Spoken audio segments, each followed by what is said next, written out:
kaisipan. Ang magbabahagi po ng banal na salita ngayong hapon na si Pastora Ara po.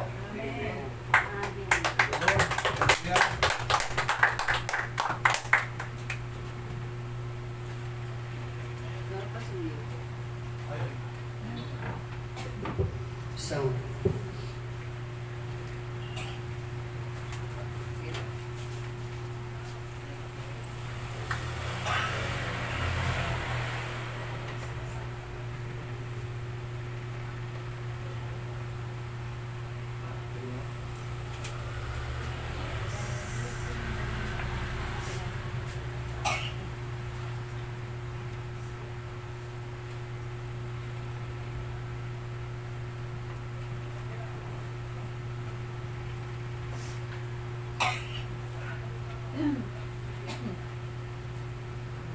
bago ang tayo mag-start, isang malakas na palakpak po sa ating Panginoong buhay. Amen. Lahat po kayo ay nandito. Ibig sabihin ay ginigayaan tayo ng Panginoon na makarating dito sa bahay-sambahan. At ang puso natin ay handa natin sa ating mapapakinggan. Ayan. Nagpabalain, no? Hindi po. Ayan. Salamat po sa inyong patotoo. Salamat din po sa buhay ng bawat isa. At ako rin po ay nagpapasalamat muli na ako po ay nagkaroon ng to stand here before you once again to glorify God through the message that He gave me. Ayan po, pakibati nga po yung inyong mga katabi. Pakibati po ang inyong mga katabi na may malakip na ngiti. Ayan. Praise God. At ayan po, kanina po ay nailimit na lamang natin ang ating testimony upang bigyan nga po ng daan ang ating programa. So salamat po sa pangunawa. Kasi kapag nandito lang po, wag niyo pong nandito na naman to. Ayan, meron na naman. Meron na naman akong maririnig dyan. Meron na naman sinasamantala ko na po yung nandito po tayo na maidaos natin yung ating mga programa, mga event, no? Para naman tayo ay minsan lang tayo magkakasama-sama. Ako pala, kayo pala hindi. So ako lang minsan yung makasama dahil po sa bukod sa ako po ay malayo, ay ako po ay ayan, meron din pong mga hinahawakan na mga ministry po.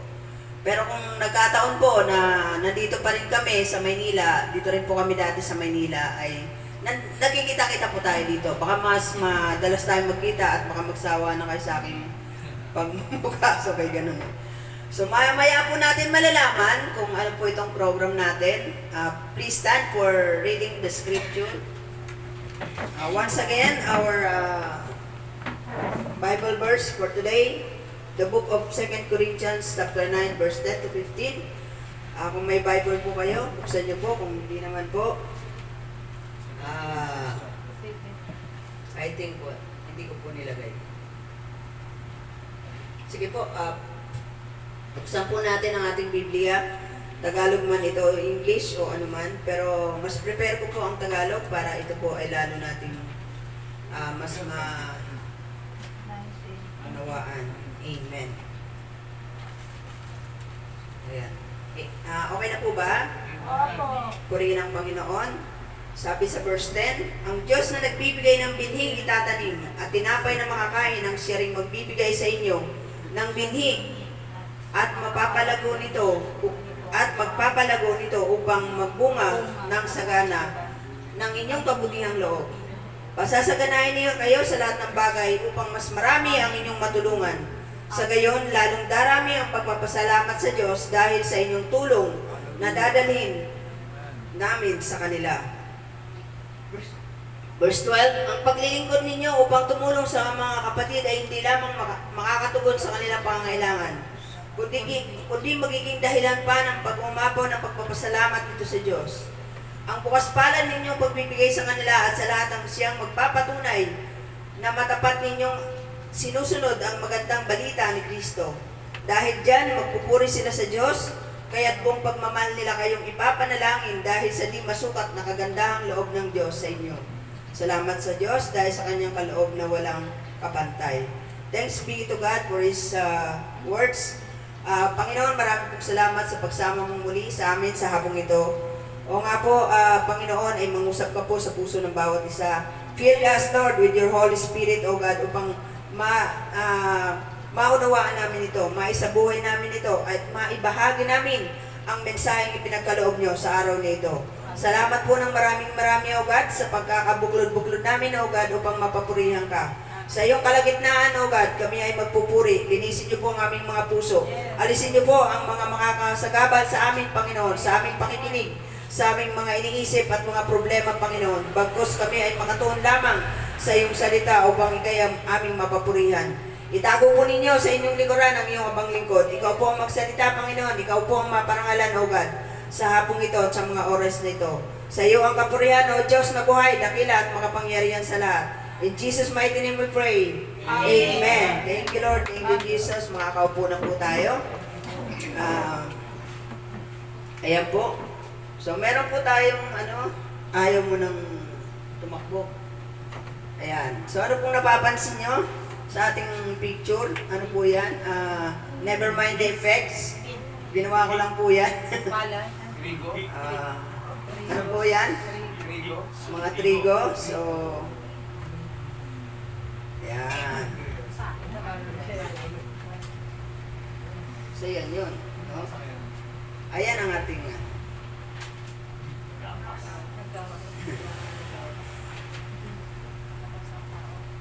bakit nawawala na? So, our title for today is Be Part of the Harvest. So, ang ating theme, Abundance, Gratitude, and Provision. Na kung saan ang Church of Corinth, napakayaman po nito. Mayaman ang Church of Corinth. Kaya lang, marami silang mga heresy, mga iba't ibang paniniwala, false teacher, false teaching, maraming So, nalilingat sila. Pero dito tayo magko-concentrate ngayon sa kung saan ang ating foundation text ay 2 Corinthians chapter 2, verse 9, 10, and 11. So, yun po ang ating foundation text. Ang sabi po sa English, now he who supplies seed, the sower, and bread for food will also supply and increase your store of seed and will enlarge the harvest of your righteousness. 11, you will be enriched in every way so that you can be generous on every occasion, and through us your generosity will result in thanksgiving to God. Ang nagbibigay ng binhing itatanim at tinapay na makakain, at siya ring magbibigay sa inyo ng binhi at magpapalago nito upang magbunga ng sagana ang inyong kabutihang loob. Praise God. Paul is talking about the abundant grace of God, that God is able to make all grace abound all to you, so that you may abound in every good work. He will supply all His sufficiency at all times, in all things, that you may abound in all good works. So lahat po ng gagawin natin, no? Susupply pala ng Panginoon yun, no? Amen. Ibibigay sa atin. So, Paul uses the metaphor of farming. Ginamit niya pong metaphor dito yung farmer. Kung paano yung farmer ay nag-scatter ng seed at siya ay doon sa putikan na kung saan ay kinakalat niya yun upang ito ay mag-produce at pagdating ng panahon ay ma-harvest. Parang related to the parable of the sower. Sino na nakakaalam na nakakatanda ng parable of the sower? Ang parable ng mga hasik, tama? Na kung saan may iba't ibang lupa, di po ba? At ang sabi dun sa matabang lupa, na kung saan may bining nasik sa matabang lupa, ay namunga, may nag-100, may tiga-6 na po, may tagtatantong po. Hallelujah. Di po ba? So ito ay relate natin dito sa ating, ano ba yung lesson natin ngayon? So, to be a part of the harvest. So, yung harvest na to ay hindi ito yung harvest in the end times, but the harvest to abound, yung ating good works na ginagawa sa ministry. Paul focuses on the heart, yung ating heart and attitude. Una, sabi niya sa Corinto, yung mga giver, kasi sila, mayayaman sila, pero hindi sila masyadong nag-aano sa ministry. So ito yung pinatungkol ni Paul sa kanila. But in our days, in our generation, ito ay para sa atin din. The point is, whoever sows sparingly will also reap sparingly. Kung ano ang iyong tinanim, yung ngayong aanihin. Hindi lamang nagsusupply ang ating Panginoon, kundi siya rin ang nagbibigay sa atin ng seed na ating itatanim. Remember that all that you have is a gift supplied to you by God. Sabi nga natin nung nakaraan, iba-iba tayo ng gift. Yun ang ibinigay sa atin ng Panginoon. At yung gift na yon, huwag nating sayangin yon. Hindi lahat tagapagturo, tama po? Hindi lahat ay marunong mag-disciple. Pero lahat po tayo binigyan ng gift. Kahit po ang pagtulong sa kapwa, kahit po ang paglilinis sa church, sa ministry, pag-cooperate, pagbibigay, yan po ay gift sa atin. So yun po yung tinutukoy natin dito. Kaya nga po yung mga taong ating na-encounter, mga taong ating nababahaginan ng salita ng Panginoon, yan ay bigay sa atin ng Panginoon upang sila ay alagaan natin, upang tumubo. At ang Panginoon naman ang siyang nagpapalago nito. Actually, hindi po ito yung lesson ko dapat. Yung lesson ko dapat ay a series of Book of Job, na kung saan inumpisahan ko po yung part 1 last week, last meeting, nung last month pa, nung nakaraan pa, ay yun po yung part 1. Dapat yun yung part 2 ngayon. Kaya lang medyo po mahaba. Kaya ito po muna yung inuna ko.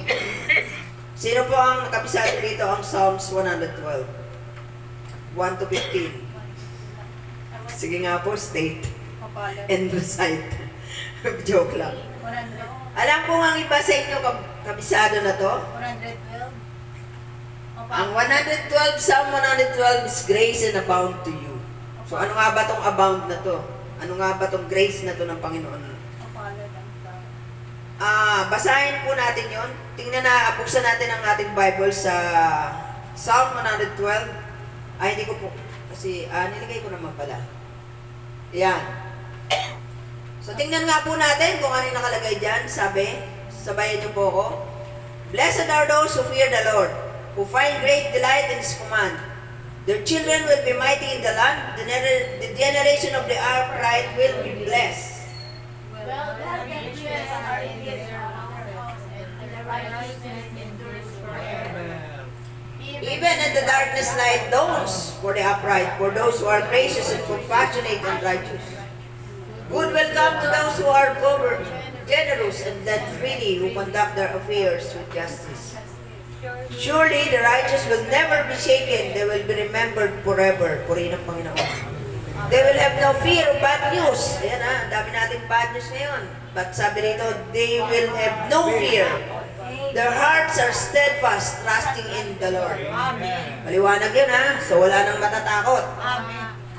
Hearts are secure. Yung hearts natin, secure yan.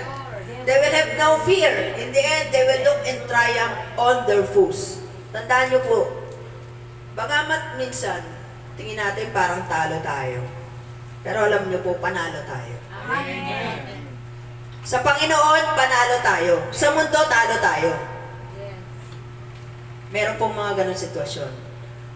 Like, yung minsan naikwento ko na rin po, na kung saan, ikaw yung murahin, ikaw yung duruin sa gitna ng maraming tao, anong magiging response mo?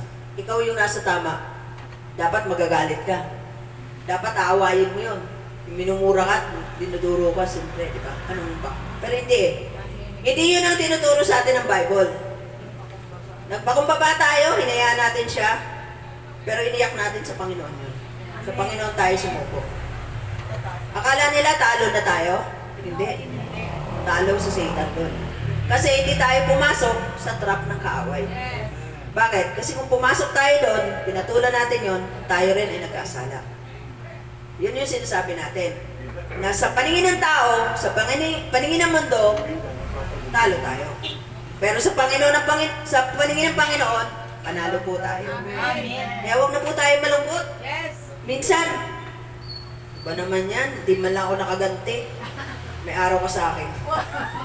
Diba? Huwag ganon, di ko ganon. They have freely scattered their gifts to the poor. Their righteousness endures forever. Forever yan, ha? The horn will be lifted high in honor. The wicked will see and fix. They will gnash the teeth and waste away. The longing of the wicked will come to nothing. Nangangalit ang kanilang mga panga. Diba? Tingnan natin yung nangyayari sa paligid natin ngayon. Na kung saan ay sinisiraan nila ng sinisiraan yung mga may ginagawang mabuti, pero napapahiya naman sila. Kaya lalong nagngingit-ngit ang kanilang mga panga sa galit. Lahat na lang ng paraan ginawa nila eh. Wala pa rin. Diba naman yan? Diba napapahiya? So, yun. Ganon din tayo. Huwag natin silang intindihin. Gawin natin kung anong inaakala nating tama. Basta ito ay naaayon sa kalooban ng Panginoon. Amen. Your righteousness consists of fearing the Lord and delighting in His command, walking in the light, loving justice, and showing mercy and giving to those in need. Now, ang tanong, ayaw mo nang kumanda. Ayan, ang tanong, how will you scatter what God has put in your heart?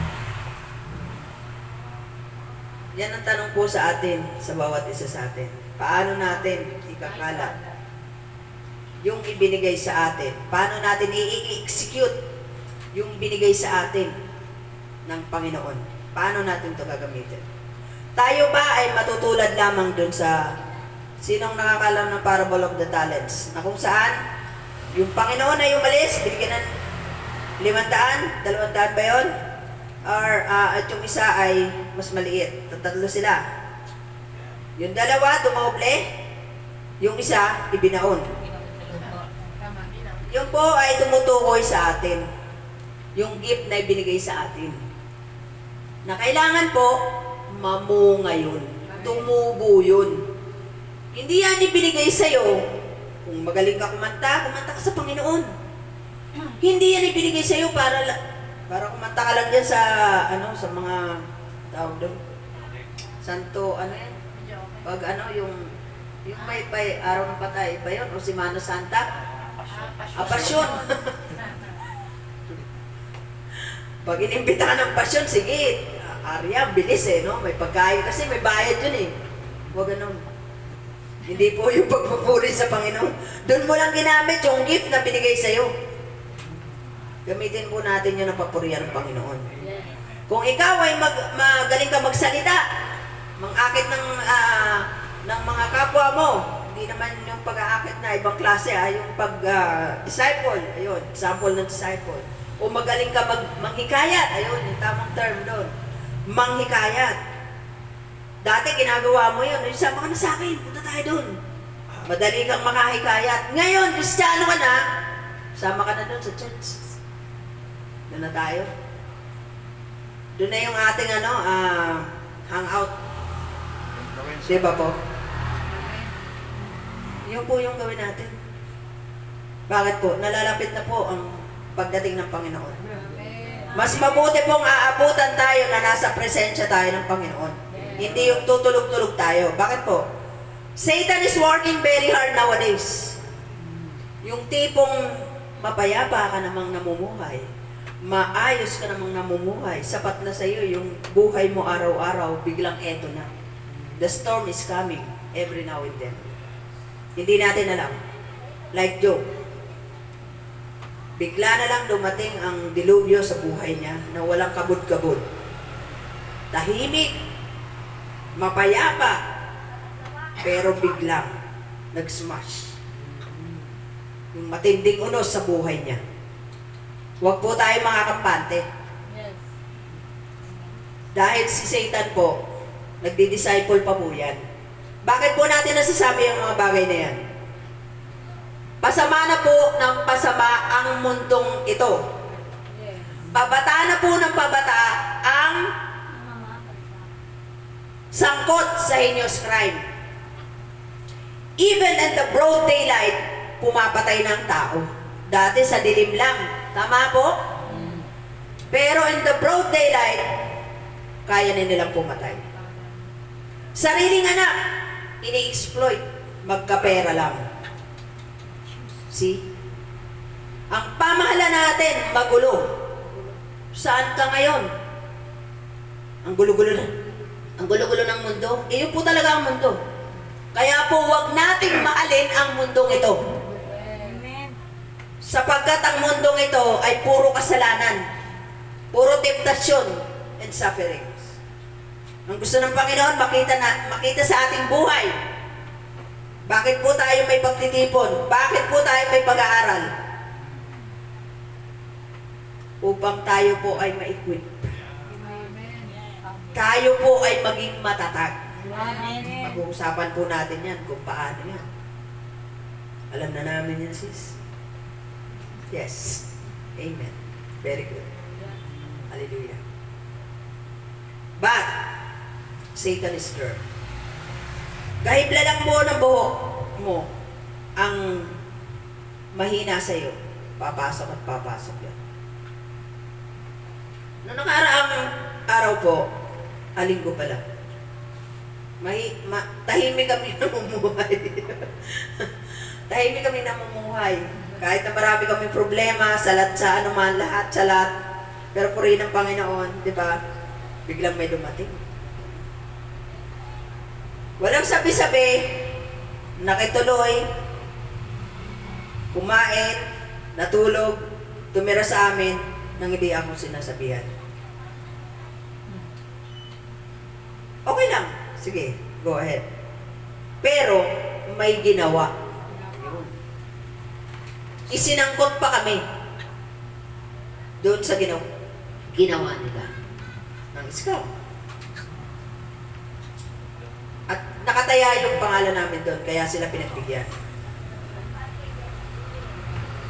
Gusto ko mang pigilan umiyak ako sa harap nila. Kasi bakit? Pumasok kayo ng bahay ko, hindi nyo nga ako nirespeto, hindi nga kayo nagsabi sa akin na tutuloy kayo dito. Pag-ising nyo ng umaga, may almusal na kayo. Kakain na lang kayo. Pagkatapos nyo kumain, nagugas naman, hihiga si cellphone. Sabi, maghahanap daw ng trabaho.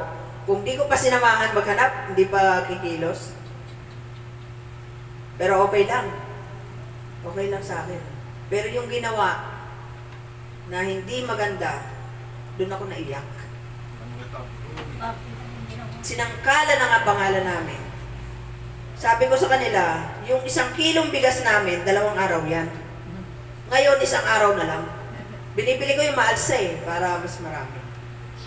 Ngayon ka ako yung ulam namin, ako hindi na ako masyado Pag umalis si Jan, baho niya, akin okay lang, kahit pansit kanton, kahit okay na lang yan.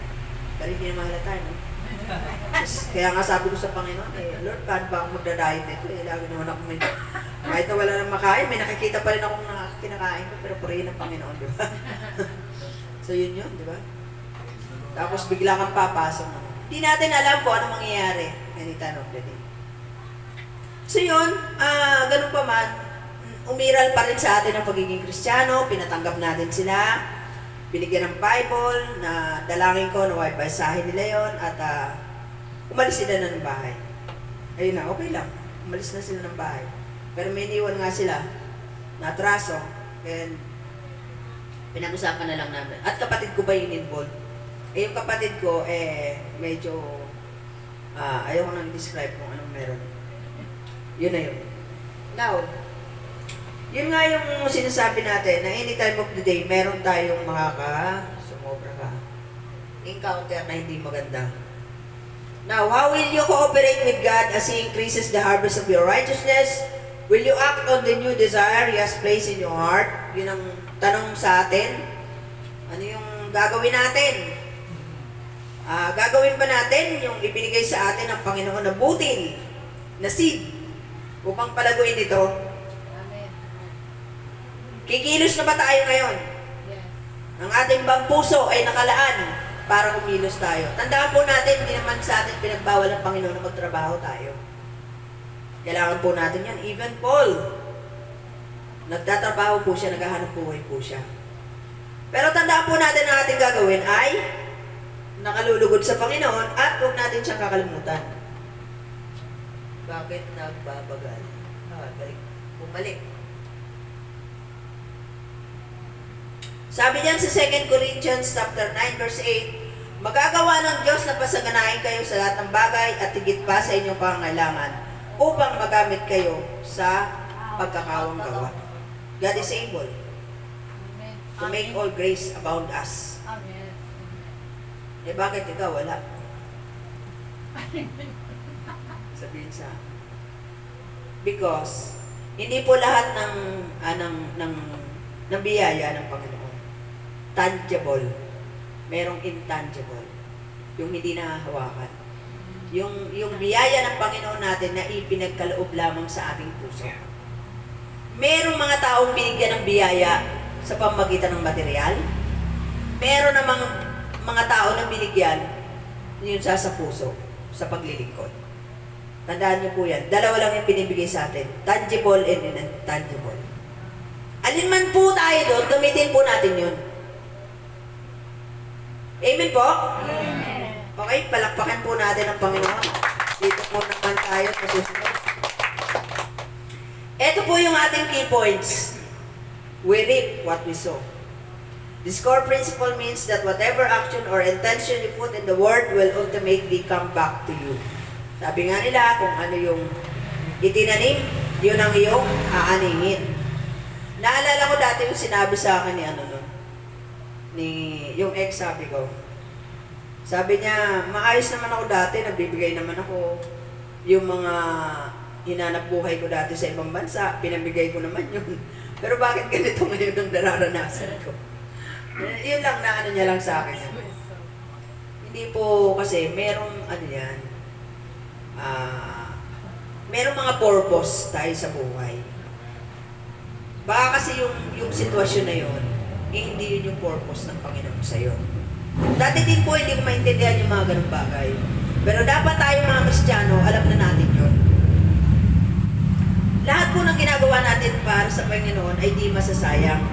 Maaari dito sa mundong ito, makamta natin yan, pero sa piling ng Panginoon, may kasiguruhan tayo na makakamit natin yung reward. Hindi man natin dito makamtan yan, pagdating natin sa Panginoon, makakamta natin yan, yun ang sigurado. Yes. Even Paul, minimithi niya yung corona. Sabi niya nga sa 2 Timothy chapter 4 verse 8, now there is a store for me the crown of righteousness, which the Lord the righteous judge will award to me on that day. And not only to me, but also to all who have longed for His appearing. Sa lahat din ay magkakaroon ng corona. Ayaw ba? Sino ba ang puputungan ng corona? Diba? Tayo? Ano ba naman yan? Diba? Tayo ay isang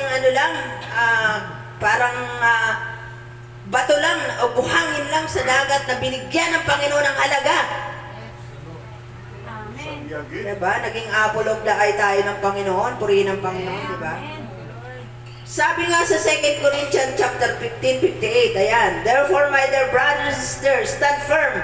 Let nothing move you. Always give yourself fully to the work of the Lord, because you know that your labor is not in vain in the Lord. Hindi po nasasayang kung ano man yung ginagawa natin, kaya wag po tayo manghinawa.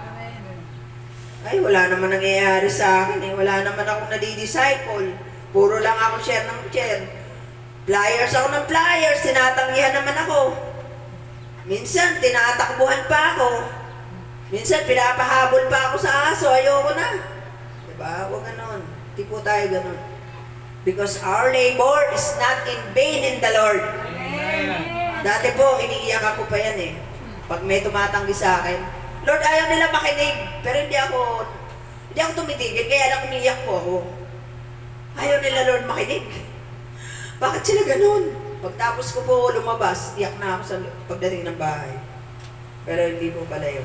Sabi niya, magpatuloy tayo, kasi kung sino man ang tinatanggihan nila, walang iba kundi ang Panginoon, hindi po tayo. Yun nga lang, nakakaawa sila.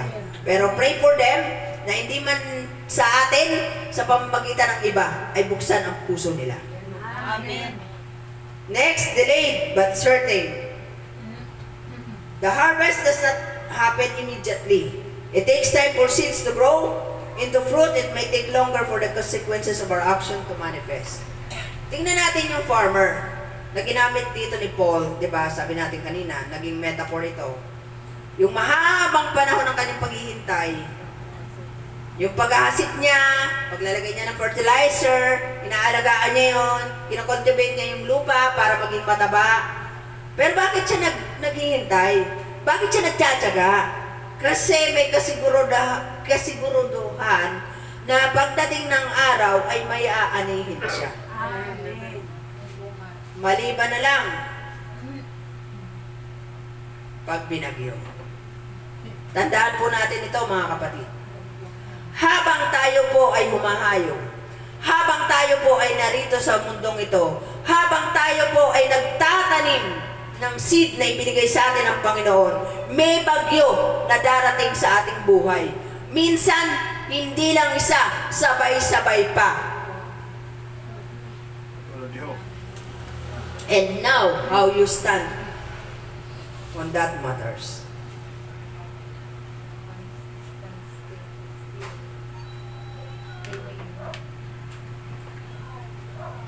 Sabi sa Ecclesiastes, o mga ngaral 11.4, hindi ko po nilagay dyan.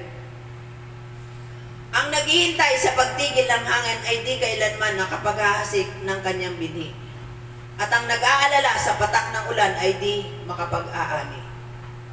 Ito yung mamaya na habit. Ito yung saka na lang. Saka na lang, may time pa naman. Alam mo ba kung ano mangyayari mamaya pagkatapos natin ito? Alam mo ba ang mangyayari mamayang gabi? Bukas ng umaga? May nakakaalam ba sa atin? Wala. Tama po. Kaya kung ano po yung pinagagawa ng sa atin ng Panginoon ngayon na gawin na natin yun. Amen. Hindi na kailangan. Kasi kailangan ko pang maraming matutunan kasi ito pa yung, tama naman yun. Kailangan ko pang, kaya nga tayo may pag-aaral. At kailangan natin dumalo. Pero kung sasabihin mo, at yun ang reason mo na, hindi ko pa kasi na yung binibigay sa akin na verses hindi ko pa alam. Hindi po katwiran yun. Instead, ask the Lord for wisdom. Kanino po nanggagaling ang karunungan? Panginoon. Sa Panginoon. Hingi po natin sa Panginoon yung karunungan na yun. Amen. Dahil siya po ang ating source of wisdom. Lahat po siya. Hingin po natin yon. Mahina ka ba? Ako nga po ayoko talaga magbigay ng flyers Ikaw ba naman? Sabi ng Panginoon, magbigay ka dyan sa jeep. Ayoko, Lord. Tinitignan ko yung mga muka. Mamaya na lang, Lord, pagbaba. Magbigay ka. Bigay ako. Binigyan ako ng piso. Sabi ko, wala pong bayad dyan. Bayad na po yan ni Jesus. Ganun ba?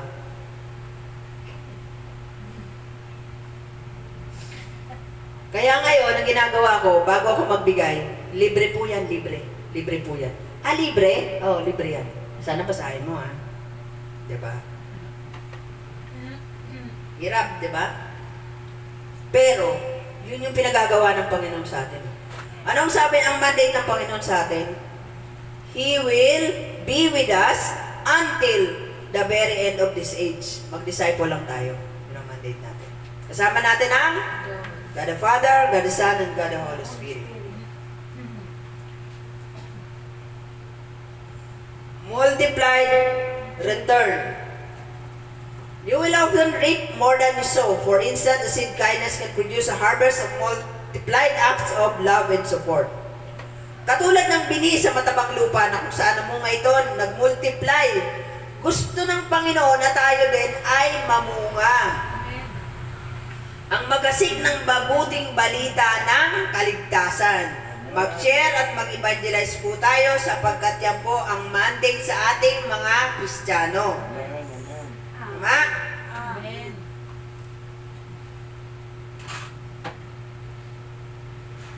Mahalin natin ang ating local church. Saan po ba yung local church natin? Tumulong po tayo sa paglago nito. Yung mga nasyera natin, invite natin dito sa church. Huwag po nating iriso na maliit yung church natin. Ay, hindi ko nadadalhin. Hindi naman kakasya dun eh. We're praying the bigger place. Tama po? Amen. Ipinagpipray po ba natin yun? Amen. Amen. Ngayon, kapag nakita ng Panginoon, ay, umaapaw na sila. Ibibigay na sa atin yun. Amen. Eh, sabi ng Panginoon, late pa nga niyan, hindi nyo pa mapuno eh. Paano ko pa sa kayo bibigyan? See? Harvest. Harvest tayo ng harvest. Tipunin natin yan dito. Bahala ng Panginoon magpalaki ng kanyang kamalit. Yes. Amen? Amen. Amen! Amen. Napakarami po dyan sa labas na harvestan na. Napakarami. Sino yung pinakakawawang tao dito sa ibabaw ng mundo? Yung hindi nakakakilala kay Kristo. Kilala nila si Jesus Christ, pero yung Jesus Christ na ipinangangaral ng mundong ito ang kilala nila. Ang Jesus na nakapako sa krus. Pero ang Jesus natin ay buhay. Andun sa langit, buhay. Amen? Palakpakan po natin ang Panginoon natin sapagkat buhay yan. So kailangan pong malaman nila yun. Kasi akala nila, pag tumawag sila ng Jesus, okay na. Jesus na to. Ito nakakalungkot eh. Nung nagkaroon ng lindol, Panginoon ko, iligtas mo po kami. Ang tanong, sinong Panginoon yung tinatawag mo? Sabi ng Panginoon, hindi kita nakikilala. Hindi lahat ng tumatawag ng Panginoon ay maliligtas. Bakit? Eh baka naman kasi ibang Panginoon yung tinatawag mo. Ano po ang role natin as a Christian? To share the truth. Na malaman nila ang katotohanan na mayroong Diyos na buhay at ang Diyos ay minsan lamang namatay. Ngayon ay buhay at ililigtas tayo lahat ng sumasampalataya sa Kanya. Ngayon, kung ikaw kapatid, patuloy ka pa rin sa pagsamba sa Diyos na hindi kumikilos, may paa, may kamay, may mata, may tenga, pero hindi nakakagalaw, maging sa mga online. Salita po ito ng Panginoon. Yes. Amen. Mag-isip-isip ka na. Magising ka na. Baka kasi, minsan sinisisi pa natin eh. Bakit may Diyos ba? Hindi naman ako tinutulungan. Ba't nangyayari yung mga bagay na ito? Eh, mali nga kasi yung Diyos na tinatawag mo. And what is our role as a Christian? To share them the truth. That the truth set them free. Like Israelites, mahabang panahon silang na alipin. Magpahanggang ngayon, marami pa rin pong tayong kababayan na alipin. Pero bakit nagdi-delay ang Panginoon sa kanyang pagdating? It's because of them. Sabi ng Panginoon, 2 Peter chapter 3 verse 9, isa na lang ang hindi niya tinutupad sa kanyang pangako. Ang pangako niya na muling pagbabalik. Sapagkat ang ibig niya, ang lahat ay makapagsisi at tumalikod sa kasalanan dahil ayaw niyang may mapahamak. Bahagi po ng paglago natin ay yung utos ng Panginoon ay sundin po natin. Amen. Pagtulong-tulungan po natin na papalago itong iglesia na to dahil dito po tayo nagsimula. Ibig sabihin, biyaya ng Panginoon na dalhin tayo at makilala natin ang ating mga pastor, ang ating pastor upang mailapit tayo sa Panginoon. Hindi natin sinasabing ano natin siya ng kumbaga anuhin natin siya na yung sambahin ba? Hindi ganon. Appreciate him lang. So, sa appreciation lang ba natin siya maalala? Sa tuwing magpapapray lang ba tayo natin siya maalala? Siya din po ba ay naaalala natin? Sila din po ay nakukumusta natin kapag merong mga hindi magandang sitwasyon? Nakukumusta din po ba natin ang ating mga pastor? Ang ating pastor? So, kasama po yun doon. At tandaan po natin na hindi po ibig sabihin na marami tayong sinasamahan ng kongregasyon. Ito ay bahagi na ng paglago natin. Minsan po, yung pa ang nakakalaglag sa atin at nakakasira. Sa pagdinig natin ng ibang-ibang turo, minsan hindi na natin alam kung ano ang tama at mali. Hindi natin sinasabi na huwag tayong manood, huwag tayong makinig sa iba. Pero, kailangan meron tayong matatag na relasyon, personal relation natin sa Panginoon. Upang anuman ang mapakinggan natin, mag-stand firm tayo sa tama. We know how to stand in our faith. Minsan po kasi, pag nakinig tayo, nalilihis yung katotohanan. Bakit? Kasi, biblical naman yan eh. Biblical nga, pero out of context. Naintindihan po ba? Mahaba na po kung papaliwanag ko pa ngayon. 4:50 na, ay 4:30. Pero out of context po, yun yung ibig ko sabihin doon. Siguro sa Bible study nyo, matatakin nyo yan. Yung context, ibig sabihin ng context yung nilalaman nun. Kasi pure on sermon tayo. Pagdating sa preaching po, pag ako nandito, sermon po talaga yung akin. Preaching po talaga yung akin. Hindi Bible study.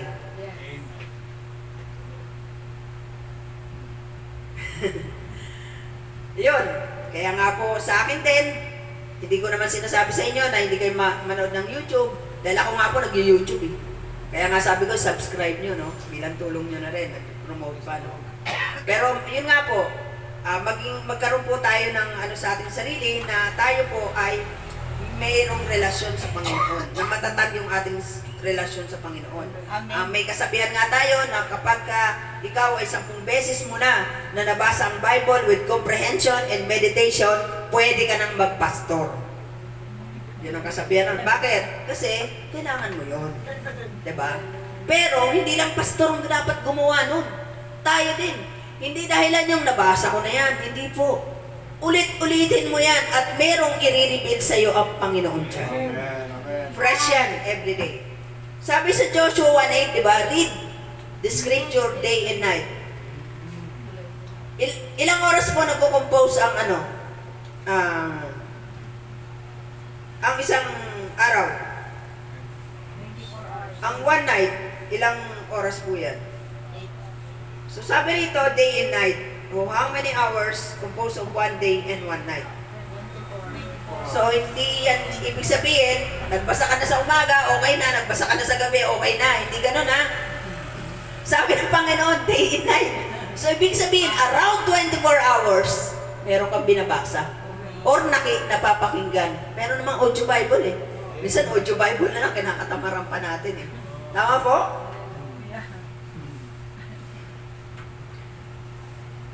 Parang ano yan eh, parang sample yan, yung nakakain na tayo ng tapa. Sino ba nakakain ng tapa dito? Specialty ko yan, nasa pa ako eh. Kasi, minamarinate ko ng gusto yan. Binababad ko yan ng 2 days para lang masipsip yung lasa ng gusto nun. Kaya yun ang mabilis sa ano ko. Kapag tayo babad na babad sa salita ng Panginoon, kahit anong mangyari, kahit merong na-encounter tayo, hindi tayo basta magugupo. Sabi nga natin kanina, di ba, sabi sa salita ng Panginoon, hindi tayo kailangan matakot. Yung panahon natin ngayon, teka lang kasi ito eh, lipad eh. Nakagano na ako. Yung panahon po natin ngayon, ay pasama na ng pasama. Pero ano bang gagawin natin? Matatakot na lang ba tayo? Hindi na ba tayo lalabas? Ay, pinatay nga si Charlie Kirk, magang-maga eh. Hindi na ako lalabas. Baka patayin din ako. Hindi ganon. Yun na yung destiny niya eh. Hanggang doon na lang. Purihin ng Panginoon. Tapos na yung kanyang misyon. Nasa piling na siya ng Panginoon eh. Diba? Pero tayo, mga kapatid, yung bawat isa sa atin, meron pa tayong misyon na pinagagawa sa atin ng Panginoon, kaya nananatili pa tayo dito. Kaya wag po natin katakutan ng kamatayan sapagkat yun ang daan natin para tayo ay nasa piling ng Panginoon. Pag hindi po tayo namatay, hindi po tayo mapupunta doon. Kasi po yun yung way natin. Pero dapat alam natin kung saan tayo talaga. Pakitapik po yung katabi nyo. Pakisabi, pupunta na tayo. Praise God. Ay, sorry. Meron pa pala doon.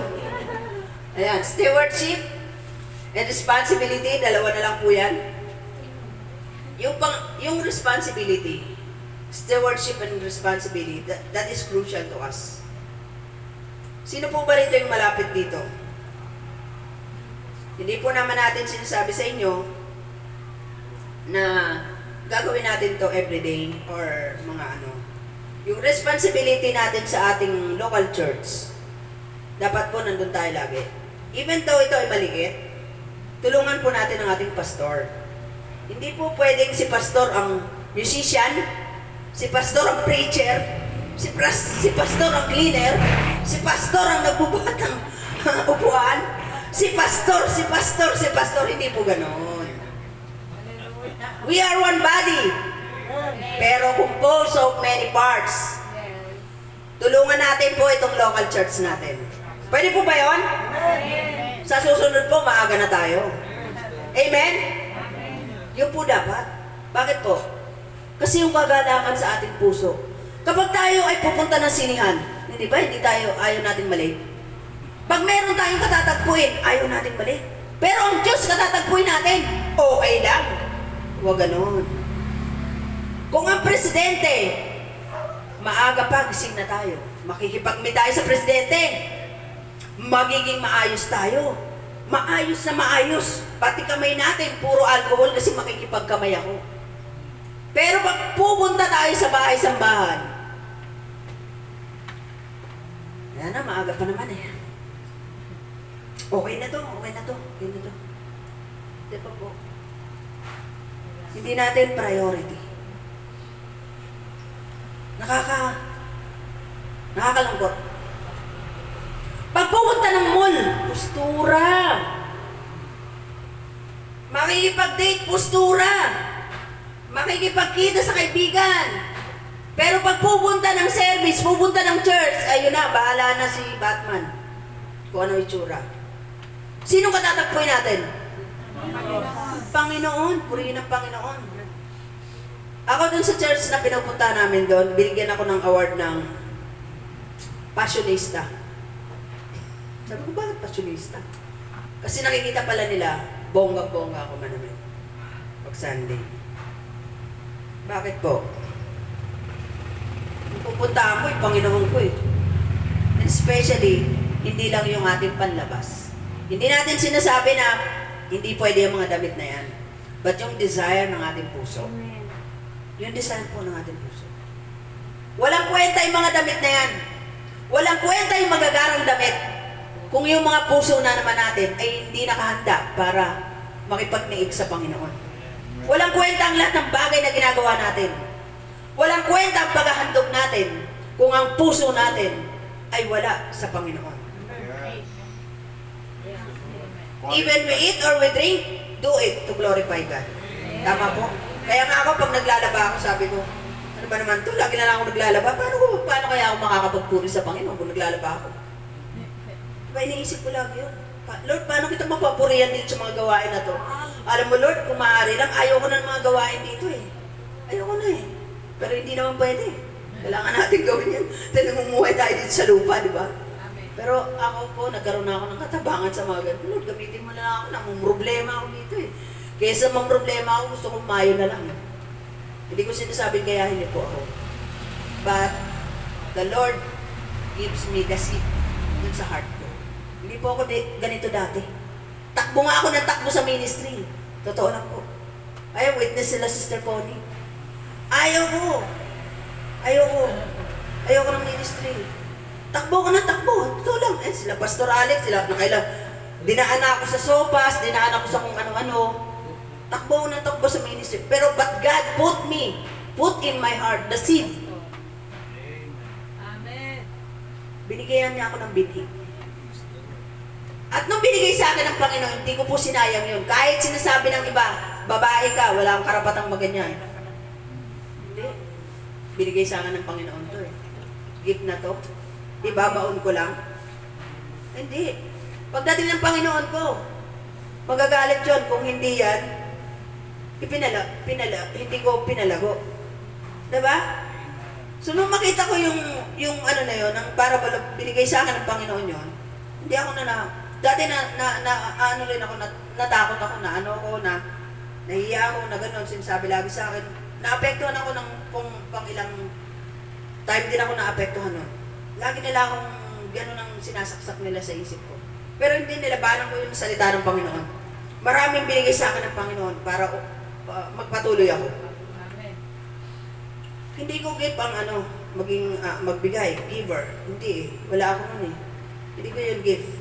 Hindi ko rin gift yung mga iba't ibang, hindi ko gift yung kumanta kahit gusto kong kumanta. Hindi ko gift yun, pero nagpipilit lang ako. Kasi gusto kong papurihan ng Panginoon. Amen. Pero ang gift ko talaga ito. Eh, ba't ko titigil? Diba? Yung responsibility natin sa bawat isa, yung tungkulin natin sa bawat isa, gawin po natin yun. Kasi bakit po? May accountability po tayo sa ating ministry at sa ating kapwa. Ano sinasabi sa Ezekiel? Ang taong yan, kapag hindi mo binalaan na mamamatayan at namatayan, accountability mo yan. Yun po yung accountability natin sa ating kapwa. Kaya po binigyan tayo ng Panginoon ng wisdom. Binigyan po tayo ng salita niya na ipangaral sa iba. Niligtas po tayo ng Panginoon para i-share din po natin sa iba. Kasi hindi po natin yan dapat i-keep lang dito sa ating sarili. Hindi tayo iniligtas ng Panginoon para maupo at okay na, ligtas na ako, okay na yon. Hindi po ganun. Yung contribution natin ay napakalaking halaga. So, gawin po natin yan. Pagtulong-tulungan po natin na ang iglesia natin ay maging maayos po. Para ibigay na sa atin ng Panginoon, hindi ko po naman sinasabi na hindi naman binibigay sa atin ng Panginoon dahil doon. Ang gusto lang po natin, ang gusto ng Panginoon sa atin, makita yung responsibilidad ng bawat isa ng pagtulong-tulong, pagtulungan natin ang iglesia ito na mapalago. Mag-harvest po tayo and put it here. At ang bahala ng Panginoon magpalaki sa kanyang kaban. Amen. Okay po ba yun? Amen. Amen? Hindi po pwede na magdi-disciple ka, mag-share ka, doon mo dadalhin sa iba, sa ibang okay lang kung nasa malayo ka. Pero pakiusap lang, paluguin natin tong iglesia na to upang makamta natin po yung pinagpipray po natin ng bigger place. Amen. Amen po? Amen. Amen.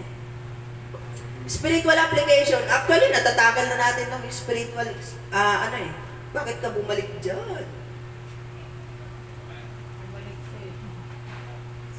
Yung spiritual application po, natatagal natin unti-unti na ito.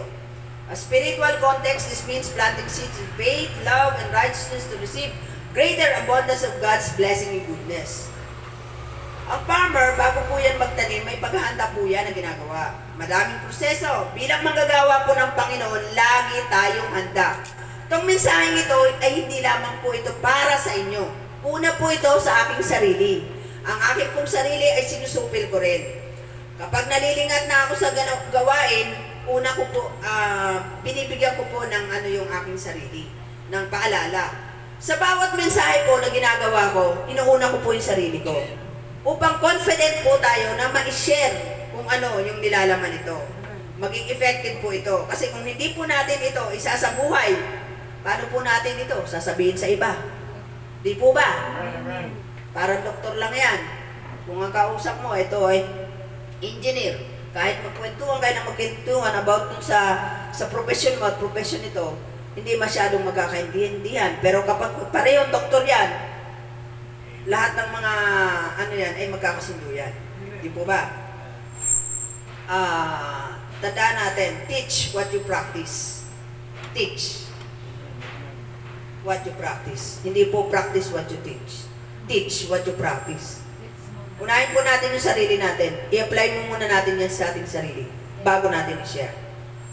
Including here, kung kailan ko gusto mag-attend, saka na ako dadalaw, hindi ko ganun. Hindi ganun. Kung kailan maganda pakiramdam ko, doon ako dadalo. Experience ko yan sa iba.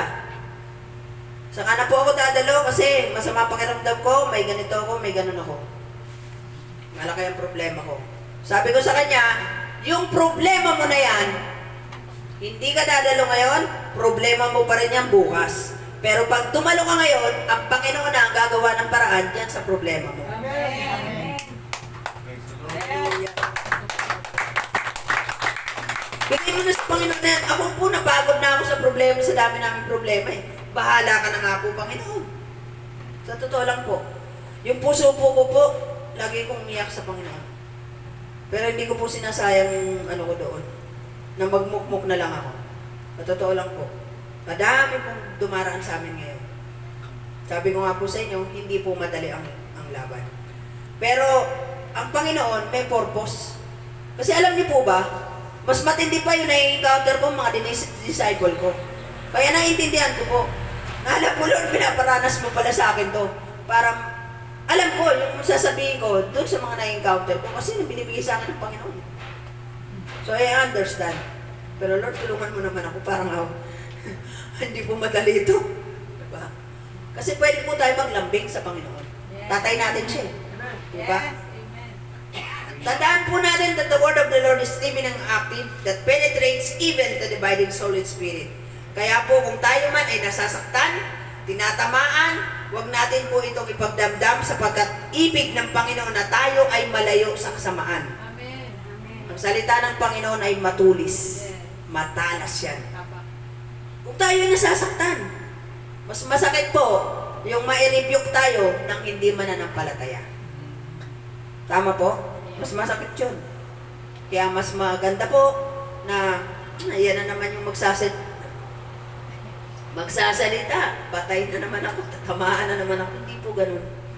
Because the Word of God is alive and active. Amen. Sharper than two-edged sword. Yes. Ayan. So, last na po ito. For I tell you, unless your righteousness exceeds that of the scribes and Pharisees, you will never enter the kingdom of God. Bakit po? Eh kasi po, yung ating mga ginagawa, kung katulad lang din po tayo ng mga Sadducees and Pharisees, na pakitang tao ang ginagawa, hindi po tayo makakarating sa kaharian ng Panginoon. Ano ibig sabihin doon? Tatayo ako dyan sa liwasan para makita ng iba na nagsishare ako. Magbibigay ako sa kapwa ko para makita ng iba na ano. So, self-righteousness. Yun ang mga Pharisees and Sadducees. Yung sarili lang nila ang itinataas nila. Ngayon, ang sabi ng Panginoon, kung ganun po tayo, hindi tayo makakarating sa kaharian ng Panginoon. Gawin po natin ito, Panginoon, para sa iyo to. Amen. Amen. Yun ang Panginoon. Okay, harvest time. The harvest is plentiful, but the workers are few. The harvest is crucial, representing God's provision and bounty, a time for gratitude and celebration like the feast of the harvest. Like yung nasa Leviticus and Exodus. Most importantly, a powerful metaphor for gathering souls into the kingdom of God. Yung harvest natin, yung soul. The spiritual harvest signifies the abundance of people ready for the gospel and calls believers to be the laborers in God's mission. Reflecting the biblical principle of sowing and reaping. Magtanim lang po tayo ng magtanim. For the kingdom of God. Harvest. This is the harvest time, mga kapatid. Ang sabi ng Panginoon, I tell you, open your eyes and look at the fields. They are ripe for harvest. Marami na po. Pwede nang aningin. Senado, saka sa Kongreso, dami. Baka naman po ang masakit dito, baka naman po tayo mga Kristiyano, eh tayo pa yung kailangang i-harvest. Yun po yung masakit doon. Po ba? Tayo po dapat yung kasama doon sa mag-harvest. Not the harvest nung tinutukoy sa eschatological or the end times, but the harvest of soul for the kingdom of God. Ito po yung ating the harvest time. As poignant, remember, kumbaga, madamdamin ito na pinapaalala sa atin ng Panginoon. Yung provision of lives, yung reap ng ating mga fruits, yung blessing, yung pag-cultivate ng spirit, yung gratitude, the stewardess, sharing our abundance with others, and participating in God's redemptive work in the world. for the harvest. Na kailangan nating ma-share yun. Kung ano nga po yung ano rin ng Panginoon is the harvest for the kingdom. Ito po yung plano ng Panginoon, the redemptive plan of God, the harvest for the kingdom. Amen? Amen. Maasahan po tayo dyan, ha? Sorry po, nadurog dito.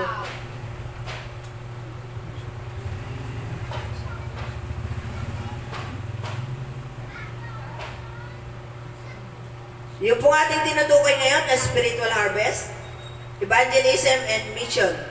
The spiritual harvest refers to the abundance of soul ready to receive the gospel and the action role God's followers have been reaching them through evangelism.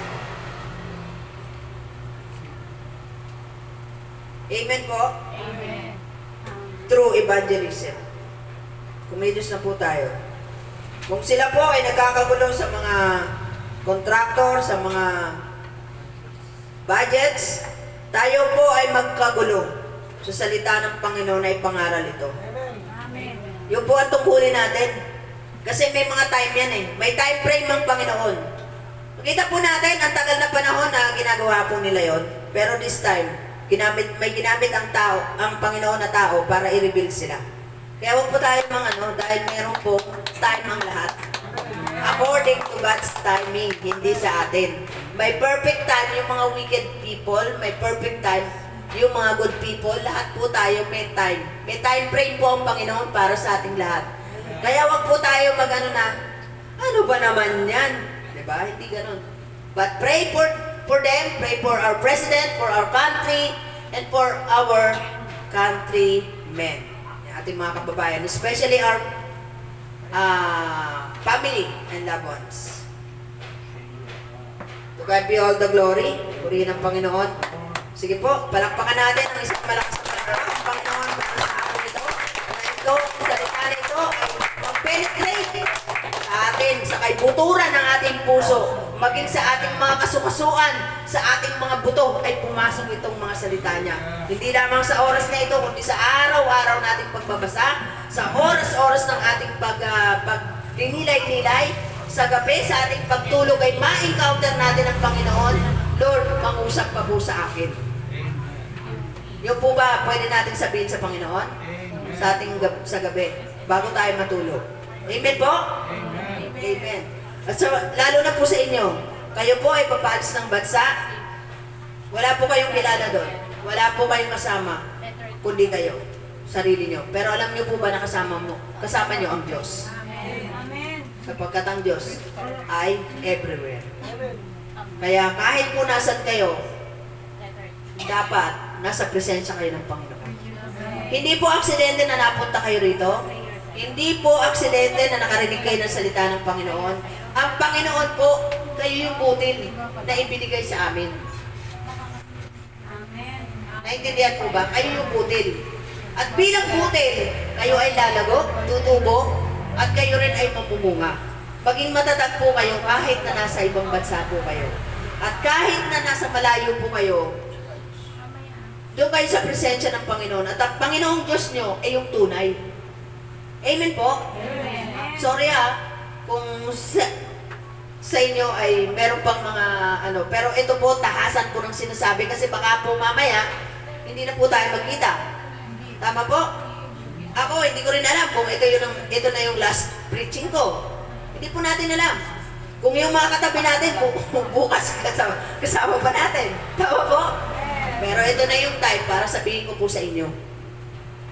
Kilalanin natin yung Diyos natin. Sabi ng Lord, be still, know that I am your God. Kailangan kilala po natin ang Diyos natin. Kasi kung hindi po natin kilala ang Diyos natin, at ang Diyos na pinanananganan natin ay Diyos na tuod, na hindi kumikilos, Diyos na nabubulok, na nababalik, na hindi kaya niyang buuin ang sarili niya, paano pa tayo kanyang ililigtas? Amen po? Kaya maging bukas po tayo doon. Maging bukas po ang ating isi. Sige po, I pray for you. Father God, we thank you for this day. We thank you for this hour, Lord. Salamat po ng maraming sa iyong kapurihan, sa iyong kadakilaan, sa iyong salita na pinagkaloob mo sa amin. Maraming salamat po, Panginoon. Dahil Lord, ito ang nananalaytay sa aming mga ugat upang buhayin kami, Panginoon, ang iyong mga salita, O God, upang kahit na ano ang ma-encounter namin sa mundong ito, Panginoon, we stand firm in our faith, Lord. Lord, strengthen our faith. Give us boldness, every one of us. Courage, Lord, to face the trials, the obstacle in this world, Lord. At Lord, habang kami ay naghihintay sa iyong pagdating, gamitin po ninyo ang bawat isa, Panginoon, sa mga taong nangangailangan ng iyong salita, sa mga taong nauuhaw, sa mga taong naliligaw ng landas, sa mga taong nag-alipin pa rin hanggang ngayon sa kasalanan ang mga tradisyonal na pananampalataya. Lord, open the hearts of mind of every Filipino people. Hallelujah. And our government, Lord, we surrender it all to you, Lord. Even our family and loved ones, Lord. Our neighbors, our friends and relatives, Lord. We surrender it all to you, Lord. Gisingin niyo po sila, Panginoon. Gisingin niyo po ang kanilang pusong natutulog, ang kanilang kaisipan, Panginoon, na ikaw lang ang Diyos, wala nang iba, Panginoon. Hindi ang mga Diyos na naglipana dito sa mundong ito, Panginoon. Yes, Lord. Marami pong salamat dahil, Lord, palalakasin niyo po kami. Palalakasin niyo po kami araw-araw, Panginoon. Hindi po ang aming kahinaan, ang aming kasakitan, Panginoon, ang aming mga pagkukulang, Panginoon. But your righteousness, O God, yung kaluwalhatian mo po, Panginoon. Hallelujah. Fill us with your Holy Spirit, O God, na magpatuloy kami, whatever circumstances we had, Lord. May bagyo, may lindol, may gera, Panginoon. Magpatuloy kami. Magsilbi kaming salt and light, Panginoon, sa mga taong ito, O God. Hallelujah. We proclaim, Lord, your name. We surrender to yourself, Lord. We glorify you, Panginoon. Hallelujah. Hallelujah. Marami pong salamat, Panginoon, sa iyong kapurihan, sa iyong kadakilaan, Diyos na buhay at makapangyarihan sa lahat. Purihin ka, pasalamatan ka, baunin namin ang salita mo, God, sa gabi, sa aming paglakad, sa araw-araw ng aming buhay. In Jesus' name, Amen. Palakpakan po natin, Panginoon. Hallelujah.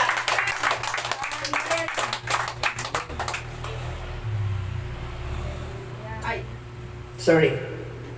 May I request po? Sorry po, napagod ako. Meron po tayong part 2. So mamaya na po natin yung ating praise and worship. Pastor, okay lang po ba?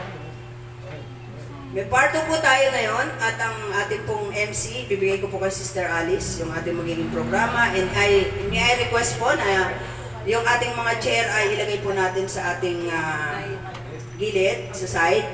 At yung po dun sa may huli, pakilagyan po ng isang chair na pag-ano, yung Ganito. So, ayan, ayusin lang po natin. So, marami pong salamat. Ay, sa mga online, parang nalobat na po yung cellphone.